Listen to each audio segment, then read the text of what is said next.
ऐ चांद उनको मेरा पैगाम कहना, ऐ चांद उनको मेरा पैगाम कहना, खुशी का दिन और हंसी का शाम कहना, जब वो देखे बाहर आकर तो उनको मेरी तरफ से मुबारक हो रमजान कहना, मुबारक हो रमजान कहना। अस्सलाम वालेकुम दोस्तों, रमजान का पवित्र महीना इबादत, रोजा और खुदा की रहमतें समेटे हुए होता है। इस पूरे महीने में हर जुमा यानी शुक्रवार को विशेष महत्व होता है, लेकिन रमजान के आखिरी शुक्रवार जिसे अलविदा का जुमा कहा जाता है, इसे इस्लाम धर्म में बेहद खास और पवित्र माना जाता है। यह दिन सिर्फ एक आम जुमा नहीं होता, बल्कि यह रमजान के आखिरी चरण में आता है और इसे साल की सबसे बड़ी नमाजों से एक माना जाता है।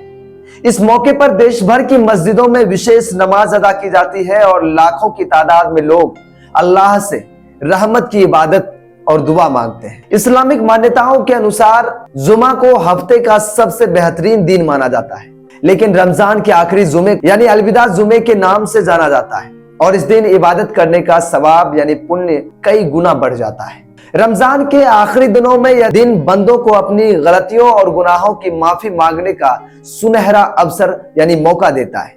यह रमजान के खत्म होने की ओर इशारा भी करता है, इसलिए लोग ज्यादा से ज्यादा इबादत करके इस पाक महीने की रहमतों को समेटने की पूरी कोशिश करते हैं। इस दिन किए गए नेक कामों का सवाब बढ़ जाता है और ऐसा माना जाता है कि जन्नत के दरवाजे बंद होने से पहले बंदों को अधिक से अधिक नेकियां हासिल करने का अवसर मिलता है। आइए अब आपको बताते हैं कि कैसे मनाया जाता है आखिर अलविदा जुमा, क्योंकि कई लोगों को मालूम नहीं है। उसकी जानकारी के लिए बता दें, इस दिन देश भर की बड़ी मस्जिदों में खास नमाज अदा की जाती है। लोग सुबह से ही वजू करके यानी जिसे शुद्धिकरण करके नए या साफ कपड़े पहनकर मस्जिदों में इकट्ठा होते हैं। उसके बाद इस दिन कुरान पढ़ने का भी विशेष महत्व होता है।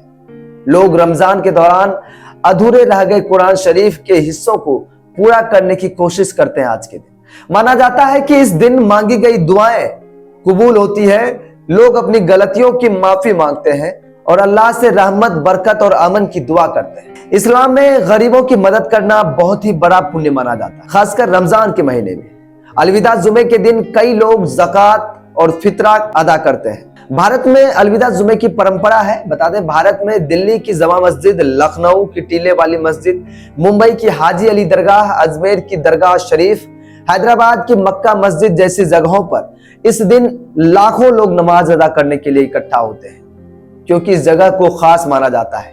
और देश भर में मुस्लिम समुदाय के लोग मस्जिदों और घरों में इबादत करते हैं और खासकर कश्मीर, उत्तर प्रदेश, पश्चिम बंगाल, केरल और बिहार जैसे राज्यों में इस दिन को बड़े ही श्रद्धा भाव से मनाया जाता है। अलविदा जुमे के साथ ही रमजान का अंतिम चरण शुरू हो जाता है और ईद की तैयारियां भी जोर पकड़ने लगती है।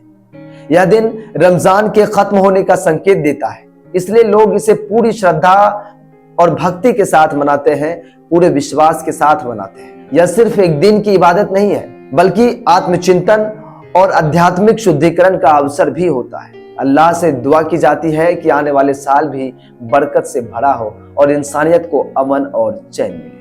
अब कुल मिलाकर अगर बात करें तो अलविदा जुमे का दिन सिर्फ इबादत का दिन नहीं, बल्कि यह हमें अच्छाई और इंसानियत और दान पुण्य की सीख भी देता है। यह रमजान के पवित्र माह का एक भावुक और सबसे खास दिन होता है, जहां लोग अल्लाह की रहमत मांगते हैं और अपनी गलतियों की माफी तलब करते हैं। यही वजह है कि यह दिन सिर्फ धार्मिक रूप से ही नहीं, बल्कि आध्यात्मिक और सामाजिक रूप से भी बहुत महत्वपूर्ण होता है, बेहद ही खास होता है।